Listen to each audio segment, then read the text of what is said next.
Welcome to Business Line's State of the Economy podcast, where you'll find insight, analysis, and the story behind the numbers.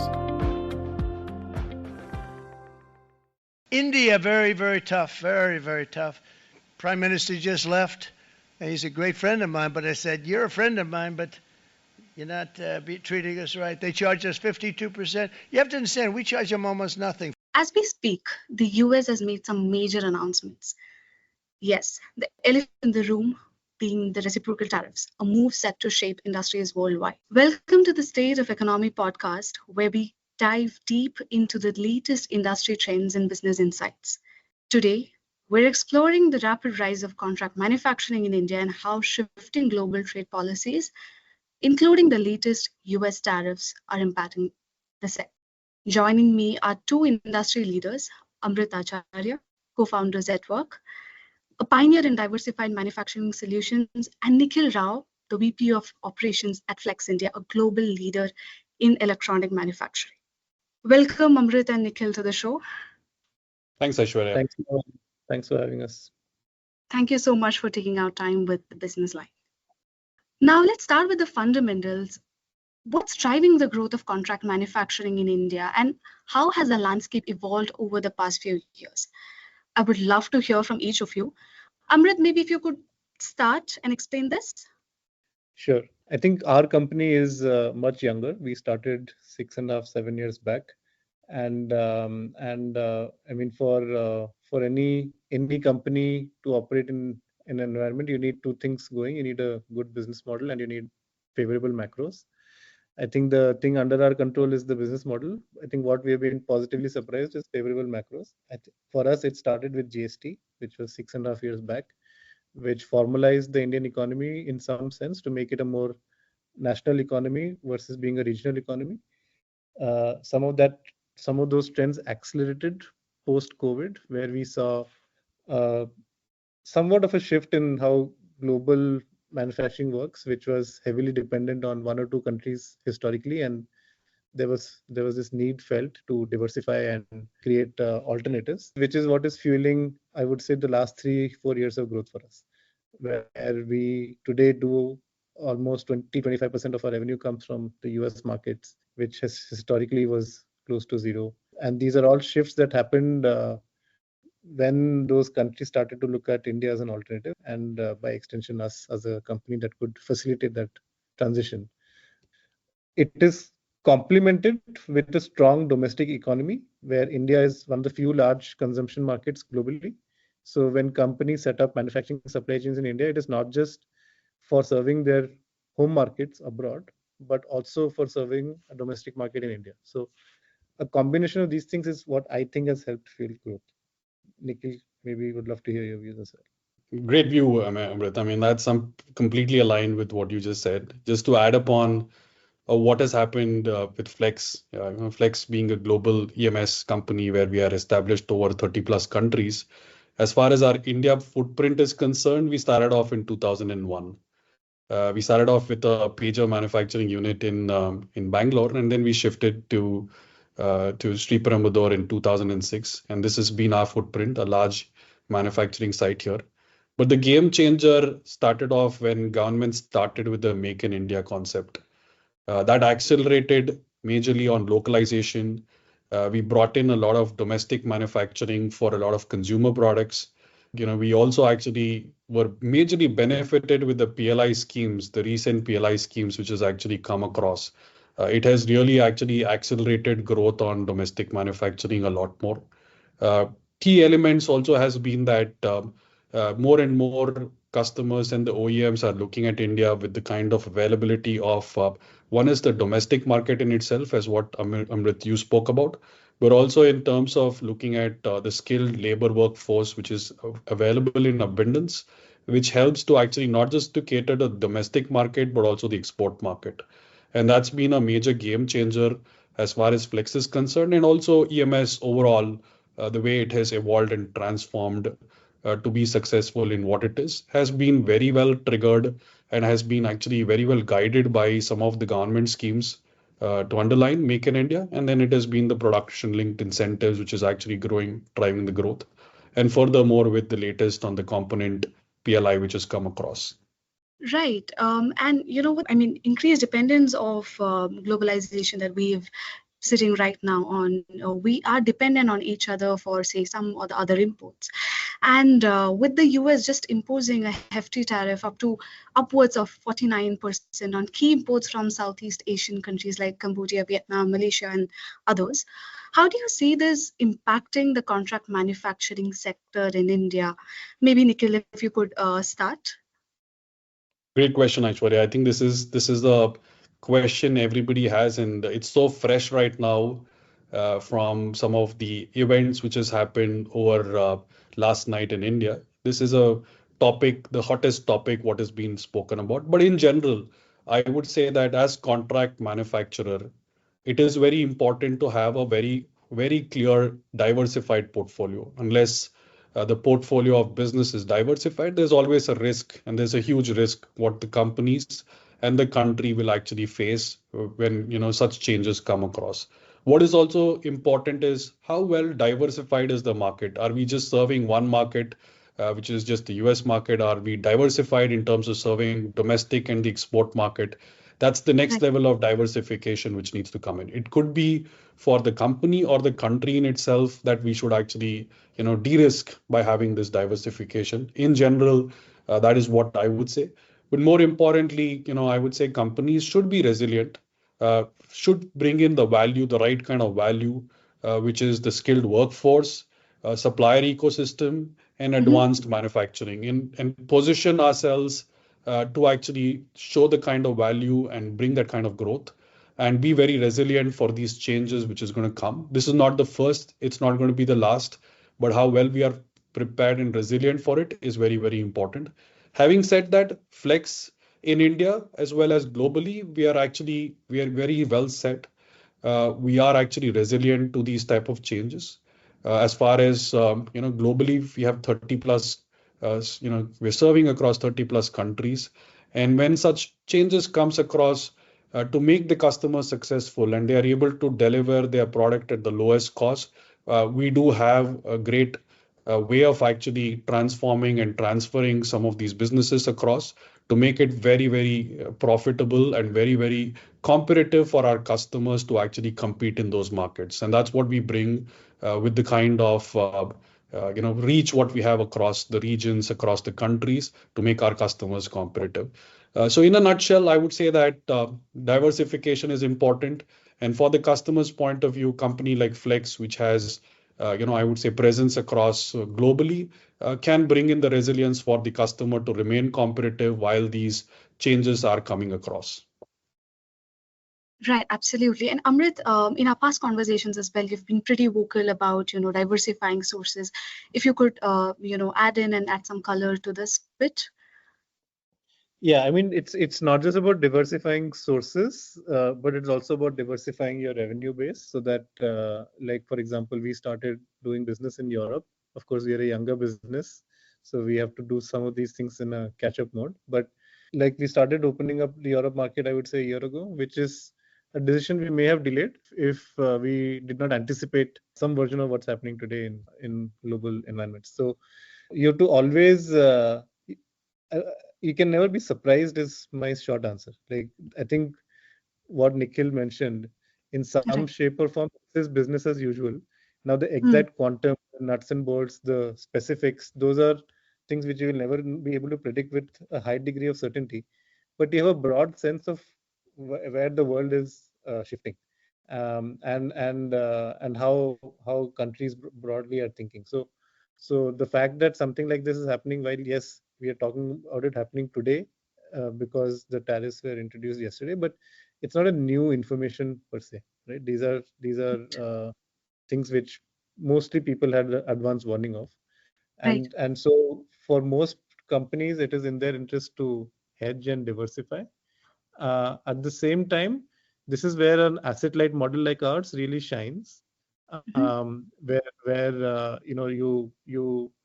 you leverage existing capacities that are already existing in some shape or form, and you're able to quickly maneuver and navigate as Hmm. the environment around you changes. So that's where technology also helps because these are upfront investments you make with the unclear ROI. But it is in these moments where the ROI shines through.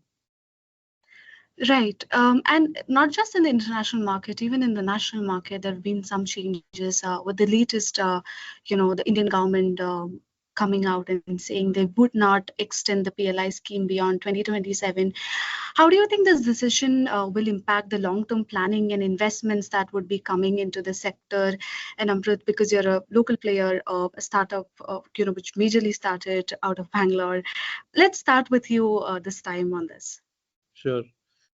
I mean, in our because we are a younger company, in general, PLIs were the way they were designed, it favored existing companies versus newer companies. So we did not have the benefit of participating in the first wave of PLIs. We are now able to partner in some of those ones. So from our vantage point, if PLIs go away, it actually levels the playing field in some shape or form. So PLIs were always meant to be a bootstrap to the economy. It was never supposed to be a permanent incentive because that is unsustainable. So in some shape or form, we are seeing that play out in terms of the original intent of policymakers, where there was always going to be a sunset of these clauses. And anything that levels the playing field, whether if PLI is there, it should be available to a broader base, or if it is not available, then that's also okay. I think it was just a matter of time.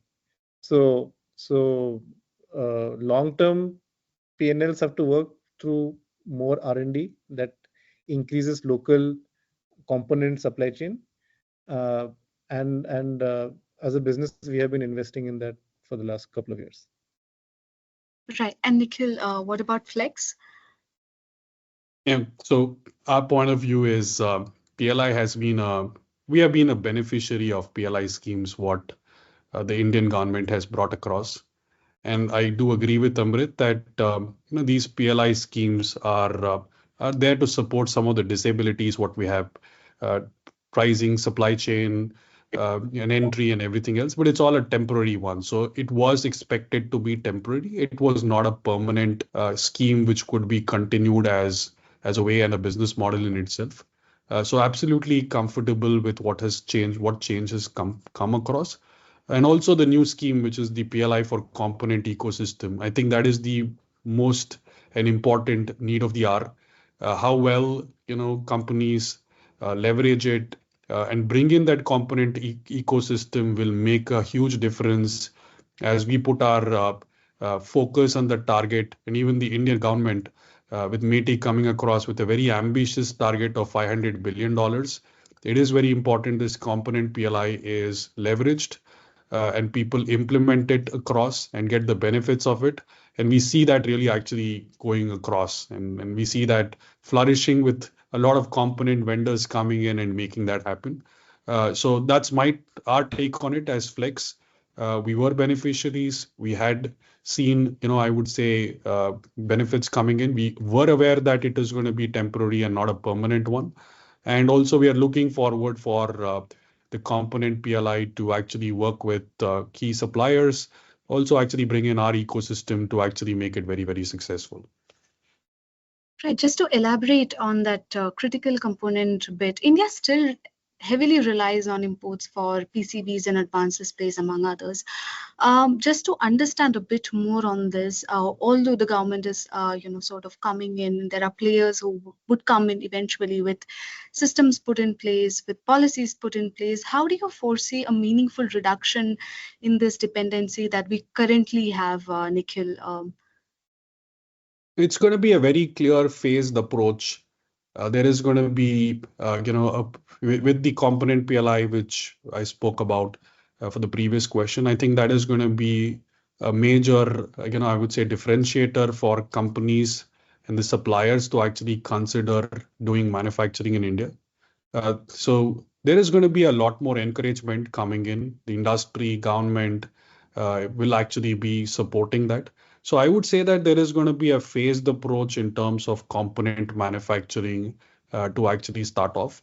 What needs to happen is, all of us should be very, very committed to it. All of us, in the sense, the industry, the customers, and the government should be very well committed to it and make it happen. There is going to be a change, but of course, it is not going to be an overnight change. It is going to be an eventual one, product category wise, technology wise, business case wise.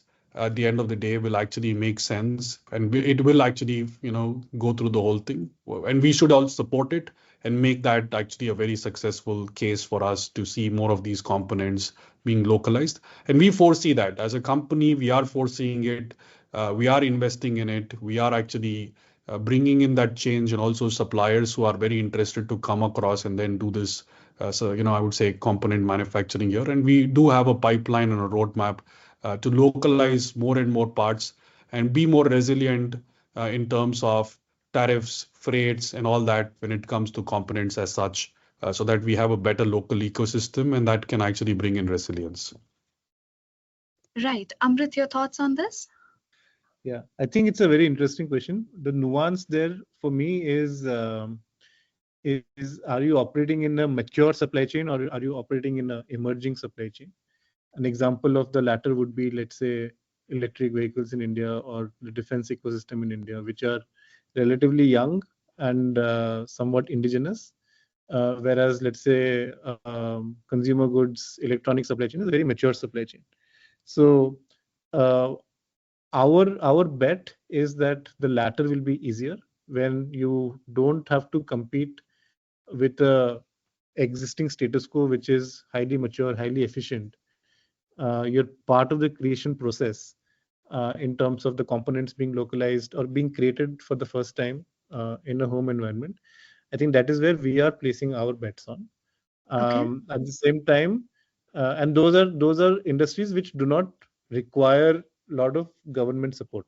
These are industries which are young industries, are fast growing industries, Right. and are generally supply constrained. Right. Of course, they may be smaller industries today, but they can become large industries tomorrow.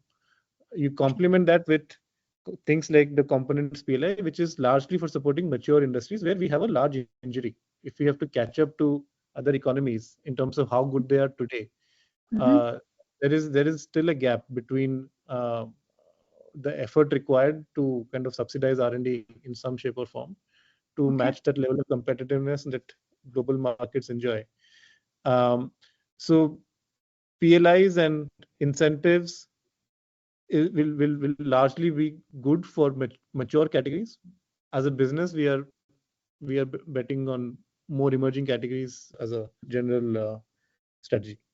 Right. And looking ahead, what role do you think automation and digitization is going to play? Indian contract manufacturers remain competitive amid rising trade tensions. And Amrit, this time let's begin with you. Yeah. No, so we are a technology first business. So we deploy technology in every aspect of our company, whether it is software to run factories of our own or third party factories, software to run logistics, pricing, because these are all make to order items. So we deploy software across the board. And I would say that has been a key contributor to how quickly we have been able to scale in a relatively short span of time. And to an extent where today I would say it is business as usual for us. 3 years back, 4 years back, it was real innovation, but today this is the way we run the company. So any new thing we do, we always look at it from that lens first, like what is the differentiating role technology can play, and is that a long-term competitive advantage?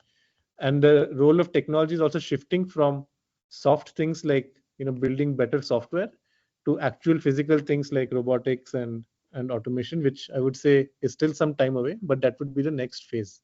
For us, it really allows us to be quick and agile, at the same time keeping an eye on the long term in terms of how business will happen over the next 3 to 5 years and working backwards from there. Right. And Nikhil, your thoughts on this?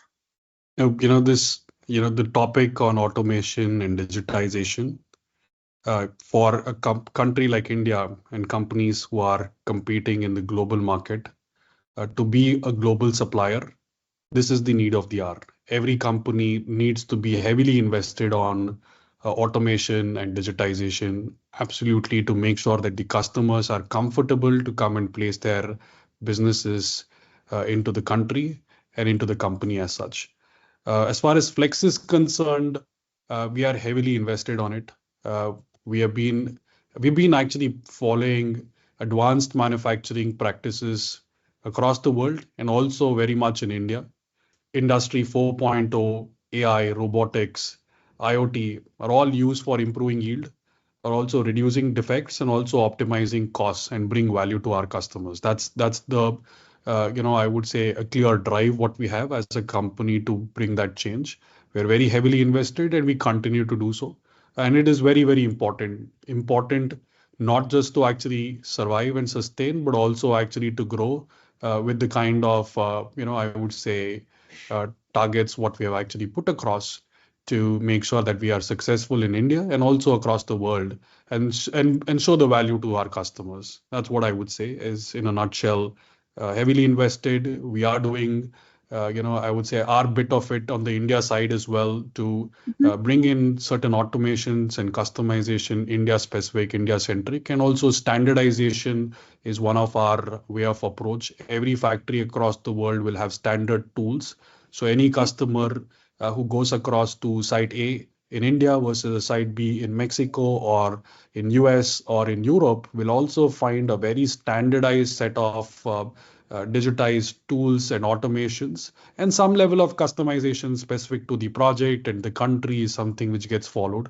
So Right. very important and for our survival and also sustenance and also for the growth. And that's the way forward as well for every company and also for Flex in general. Right. And just to understand, like Amrit, you mentioned while we started the conversation that nothing in the geopolitical scenario can be predicted now. It keeps shifting, and there's a lot of dynamics happening recently. What do you think? Are there specific industries, going forward, like the EVs or any particular newer industries, sunrise industries that you look forward where India can be, sort of looked at as emerging, becoming a major hub for contract manufacturing? Yeah, I mean, the answer really depends on whether we're looking at contract manufacturing for the local economy or we are looking at it for, a global economy. I think the opportunities for both are sizable. If you look at just the local economy, which is, make in India for India, um, you have to look at industries which are fundamentally growing, which for Right. us is like renewables in India is a fast growing industry. Electronics, which is consumer electronics in India, is a fast growing industry. So there will always be demand for these, which is secular in nature, which is, I mean, you can't say it's unaffected by what is happening globally, but to some extent is insulated. Okay. And I would say that should be the base for which at least for us, that's how we're thinking. Like the base for us is what is happening in India, Mhm. and what are sectors that are relevant, which for us is renewables and consumer electronics, a little bit of aerospace and defense. The cherry on top is, can you leverage that base that you have for servicing in Indian customers and open a new market, which is how we have approached the business so far. For us, the two businesses, which is India and let's say overseas, are not disconnected businesses. They are extremely interlinked, and it leverages on one the common set of capabilities. The only incremental capability we had to invest in US was how to sell into the US market, and now when we opened up Europe, that is how to sell into those markets. But the baseline infrastructure is common. So that is how we think about it. Now the specifics are hard to predict, but I think what is relatively uh, easier to predict, at least, is that India as an economy will grow over the next 5 to 10 years, and hence the demand for contract manufacturing in India should grow, and Mhm. the share of Indian exports in global market should also grow. Now, whether it is going to grow exponentially or it may grow linearly is a function of how well we execute. But whether that growth will happen, I think that I think we can take with some level of certainty that it is going to happen. So these are the fundamental tenets around which we kind of model the business. Yeah, the nuts and bolts, you have to always be reactive and make sure that you're not caught fully surprised. Right. And Nikhil, your thoughts on this? Speaking about Flex's point of view on, I would say growth sectors. For us, telecom and networking is going to be the growth sector. And also we are looking at automobile as one of the major growth sectors. Along with that, industrial and healthcare are the focused and targeted area where we foresee efforts and also level of growth on it. We believe that all of these 4 or 5 sectors, what I spoke about, we will be serving well into the domestic market and also into the export market. We are well positioned for it. We do see that there is a lot of interest coming across, and also, I would say good level of customers' expectation for this sectors to actually grow, and also for Flex perspective for us to position and then make sure that it is successful. So, in a nutshell, I would say that these are 4 or 5 sectors and the growth areas what we have identified, and we are heavily invested to support and bring a change and also make sure the customers are seeing value in it while we actually expand our operations and cater to these sectors. Right. That's a great note to end on. Thanks for joining us today, Nikhil and Amrit. Thanks, Aishwarya. Thanks, Aishwarya. Yeah, thanks. That was a great round of questions, and thank you. Thanks again for this podcast. That was Amrit and Nikhil sharing their insights on India's contract manufacturing landscape. And as he rightly pointed out, in an era of growing market volatilities, companies must not only diversify their market and supply chains, but also build agility and resilience to adapt to shifting global forces. That's it for today's episode. I'm Aishwarya Kumar, and thank you so much for tuning into the Hindu Business Line State of Economy podcast. Stay with us for more insights on the trend shaping industries and economies.